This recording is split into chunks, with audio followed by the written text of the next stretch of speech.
Turkey server ने महाजबीन को ऐसी मुश्किल में डाल दिया है कि ना वो बेचारी वहाँ ठहर सकती है और ना ही वहाँ से निकल सकती है। यानी अब्दुल्ला भी सौतेले बाप की बातों में आकर महाजबीन से हाथ धो बैठा है और अब्दुल्ला अब इस बात पर बहुत कंफ्यूज है कि वो महाजबीन को तलाक दे या नहीं, क्योंकि सौतेला बाप और अब्दुल्ला की माँ उसे बार बार मजबूर कर रही है कि तुम तलाकनामे पर दस्तखत कर दो। पर अब्दुल्ला का दिल नहीं मान रहा कि वो महाजबीन को छोड़ दे और उसे महाजबीन की वो मासूम बातें याद आ रही हैं जो वो माजी में अपने शौहर से करती थी। एक तरफ वशमा भी अपनी माँ के सामने खड़ी हो गई है और उसने महाजबीन की तरफदारी शुरू कर दी है, लेकिन मंसूरा को ये बात बिल्कुल भी पसंद नहीं आई है कि मेरी बेटी अब मेरे सामने खड़ी हो गई है और वो वशमा को एक जोरदार थप्पड़ लगा देती है और आगे जाकर ये टर्की सर्वर महाजबीन को बिला फुसलाकर अपने साथ लेकर जाना चाहता है और महाजबीन बहुत ही मासूमियत के साथ सर्वर के सामने खड़ी हो जाती है।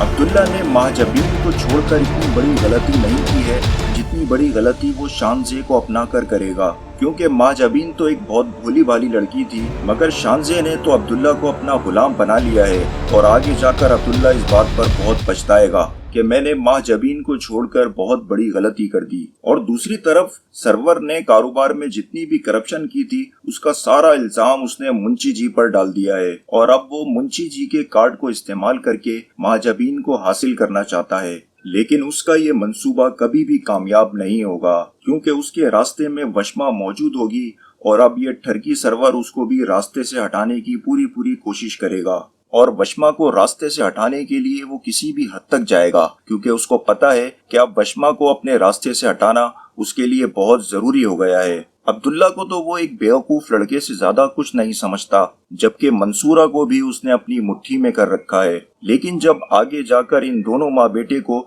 सर्वर की हकीकत पता चलेगी तब तक बहुत ज्यादा देर हो चुकी होगी, क्योंकि जब तक उसने इनका तमाम बिजनेस खराब कर दिया होगा और इसके बाद इनका घर भी खराब हो चुका होगा। लेकिन अब देखना ये होगा कि क्या अब्दुल्ला तलाक के कागजात पर दस्तखत कर देगा या नहीं। और जहाँ तक इस टर्की सर्वर का ताल्लुक है, इसका तो आखिरी ठिकाना जेल ही है। दोस्तों, इस बारे में आपका क्या ख्याल है कि आखिर में इस टर्की सर्वर का अंजाम बुरा होना चाहिए या नहीं? इस बारे में अपनी राय कमेंट बॉक्स में जरूर दीजिए और वीडियो पसंद आए तो इसको लाइक कर दें और मेरे चैनल को अगर आपने अब तक सब्सक्राइब नहीं किया तो इसको सब्सक्राइब कर दें ताकि आने वाले ड्रामों की लेटेस्ट अपडेट आप तक पहुंचती रहे। Thanks for the watching. Allah Hafiz.